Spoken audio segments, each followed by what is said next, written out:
வக்கீல் வாய்ஸ் நேயர்களுக்கு வணக்கம். தமிழக வெற்றிக் கழகம் அவங்களுடைய கொடியை அறிமுகப்படுத்தியிருக்காங்க. ஆகஸ்ட் 19 காலை 9:15 மணிக்கு பனையூரில் இருக்கக்கூடிய தமிழக வெற்றிக் கழகத்தினுடைய தலைமை அலுவலகத்தில் வச்சு அந்த கொடி பறந்துருக்கு. அந்த கொடியில் வந்து நிறைய விஷயங்கள், அதாவது அங்கே உறுதிமொழிகள் ஏற்கப்பட்டுச்சு. விஜய் அவர்கள் வந்து கடைசியாகனா அவர் திரைப்படத்துறையில் பல ஆண்டுகளாக சிறுவயது முதலே நடித்து கொண்டிருந்தாலும் ஒவ்வொரு காலகட்டத்தில் ஒவ்வொரு பரிணாம வளர்ச்சி வந்து விஜய் மக்கள் இயக்கம்ன்ற ஒரு இயக்கம் ஆரம்பித்தாங்க. 10 லட்சத்திற்கும் மேற்பட்டவர்கள் அந்த இயக்கத்தில் இருந்தாங்க. அதுக்கப்புறம் அதுவும் இல்லாமல் 2021 அந்த லோக்கல் பாடி எலெக்ஷனில் வந்து 169 இடங்களில் போட்டிடுறாங்க. 120க்கும் மேற்பட்ட இடங்களில், அதாவது தொகுதினா நான் சொல்கிறேன் வார்டில் 169 வார்டில் போட்டிடுறாங்க. அதில் 120 22 வார்டில் வந்துட்டு விஜயனுடைய மக்கள் இயக்கம் வந்து வெற்றி பெறுகிறது. அதன் தொடர்ச்சியாக பல்வேறு விஷயங்கள் பேசப்பட்டது. விஜய் அரசியலுக்கு வருவாரா வரமாட்டாராலாம் பேசிகிட்டு இருந்தாங்க. இடைப்பட்ட நேரத்தில் வந்து ஒரு பக்கம் கமல் அவர்கள் வந்து அவருடைய கட்சியை வந்து ஆரம்பித்து அவர் போயிட்டு இருந்தார். சீமான் அவர்கள் ஒரு பக்கம் போயிட்டு இருந்தார். இருந்தாலும் கூட விஜய் அவர்களுடைய மக்கள் இயக்கம் தான் வந்து 122 இடத்துல வந்து போட்டிட்டு 169 இடத்துல போட்டிடுறாங்க. 122 இடத்துல வந்து இந்த லோக்கல் பாடி எலெக்ஷனில் வின் பண்ணுறாங்க. அதற்கு பிறகு தொடர்ச்சியாக அவர் கூட்டங்கள், அது ஆலோசனை கூட்டங்கள் இப்படிலாம் நடத்திட்டு இருக்காரு. நடத்திட்டு இருக்கும்போது திரைப்படத்துறையில் வந்துட்டு கோட் அப்படின்ற ஒரு படம் இப்போ வரப்போகுது, விஜய் அவர்கள் நடித்த படம். அந்த படத்திற்கு பிறகு நான் முழு நேர அரசியலில் ஈடுபட போகிறேன் அப்படின்னாரு. இடையில வந்து விக்கிரவாண்டி தேர்தல் அப்பவும் சரி, அதுக்கு முன்னாடி நடந்த பாராளுமன்ற தேர்தலாக இருந்தாலும் சரி, எங்களுக்கு டார்கெட் வந்து 2026 தாங்க, எங்களுக்கு இப்போல்லாம் வேலையே கிடையாது, நாங்கள் யாருன்றது சொல்கிறாங்க அப்படின்ற மாதிரியான பதிவுகளை போட்டார். இருந்தாலும் கூட அப்படியே வந்து அந்த இடைத்தேர்தலை அவங்க ஸ்கிப் பண்ணாங்க. ஆனால் கட்சியுடைய அடுத்த கட்ட பணிகளை செஞ்சுட்டே இருந்தாங்க. அப்போ கட்சிக்குன்னு ஒரு கொடி வேணும் இல்லையா, அந்த கொடியை பதிவு பண்ணிட்டாங்க. பண்ணிட்ட பிறகு ஒரு கொடியை அவங்க தீர்மானிக்கிறாங்க. தீர்மானிக்கும் பொழுது 2 பக்கம் வந்து யானை இருப்பது போலவும், யானை அந்த போர் யானை இருப்பது போலவும், நடுவில் வந்து வாகை மலர். இந்த வாகை மலருக்குன்னு ஒரு ஸ்பெஷாலிட்டி இருக்குது. அந்த காலத்தில் ராஜாக்கள்லாம் போருக்கு போய் எதிரியை வந்து வெற்றி பெற்றுட்டு வரும்போது இந்த வாகை மலர் சூடிய வந்து மாலையை போட்டு வருவாங்க. ஏன்னா வாகை சூடிட்டோம் அப்படின்னு சொல்கிறோம் இல்லையா, அதுதான் வாகை சூடியதற்கான வெற்றி பெற்றதற்கான ஒரு அறிகுறியாக இருந்திருக்கு. அப்படி ஒரு வாகை மலரை நடுவில் கொண்டு வந்திருக்காங்க. நடுவில் கொண்டு வந்து அந்த கொடி வந்து பட்டொலி வீசி அன்றைக்கி பறக்க ஆரம்பிச்சிது. பல்வேறு எப்போ விமர்சனங்கள் இல்லாமல் வெற்றிகள் கிடையாது, அதை நல்லா தெரிஞ்சுக்கணும். எத்தனையோ, அதாவது திமுகவிலிருந்து எம்ஜிஆர் அவர்கள் பிரிந்து அண்ணா திராவிட முன்னேற்ற கழகமாக ஆரம்பிக்கப்பட்டுச்சு. எல்லாம் காமெடியாக தான் பார்த்தாங்க, எல்லாரும் ஒரு மாதிரி சொன்னாங்க. ஆனால் எம்ஜிஆர் அவர்கள் உயிரோடு இருக்கும் வரை அவர் தான் ஆட்சியில் இருந்தார்ன்றது தான் வரலாறு. அதே போல் இந்தியாவிலேயே ஒரு சினிமா துறை சார்ந்தவர் வந்து முதல்வரானது அதுவும் முதல் முறை.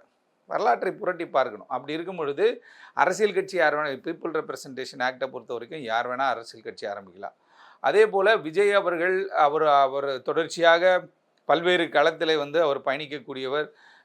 உலகறிந்த ஒரு ஃபெமிலியாரிட்டி அவருக்கு இருக்குது. அதே நேரத்தில் தமிழக மக்களுக்கான பிரச்சனைகள் என்ன, சிக்கல்கள் என்ன எல்லாமே அவங்களுக்கு தெரிஞ்சிருக்கும். அதன் தொடர்ச்சியாக நான் அடுத்த கட்டம் அரசியலுக்கு போகிறேயா அப்படின்ற மாதிரியான ஒரு விஷயத்தை எடுக்கிறாரு.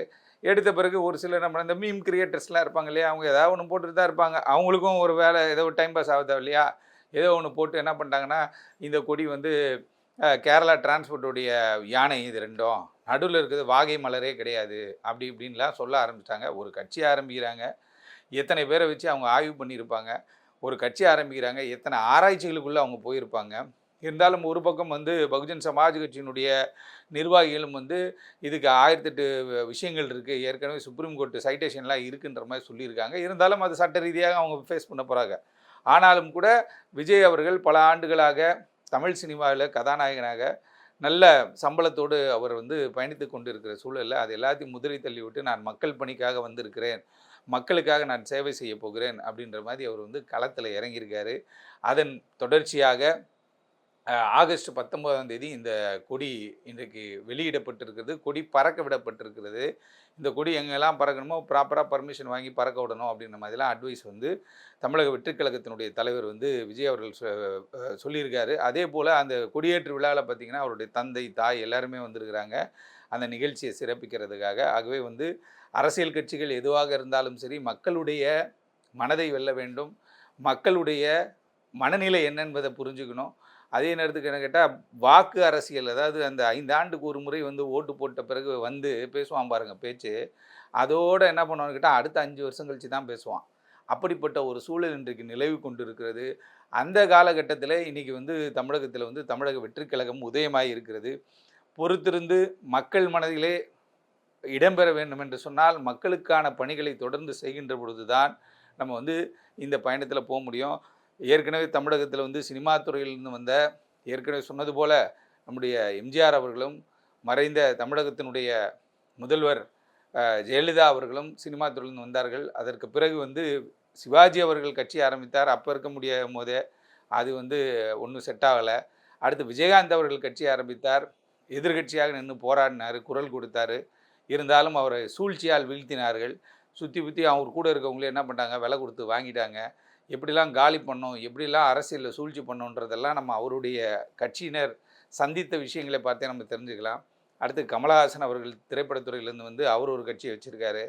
அடுத்து நம்முடைய நாம் தமிழர் கட்சி, நாங்கள் தான்டா தமிழ்நாட்டில், எங்களை மீறி அவனும் கிடையாதுண்ணா அப்படின்னு சொல்லி அவங்க இன்றைக்கி வரையும் போராடிக்கிட்டு இருக்காங்க, களத்தில் இருக்காங்க. அப்படி அதே வழியில் வந்து திரைப்படத்துறையிலேருந்து வந்து இன்றைக்கி விஜய் அவர்கள் கட்சி ஆரம்பித்திருக்கிறார்.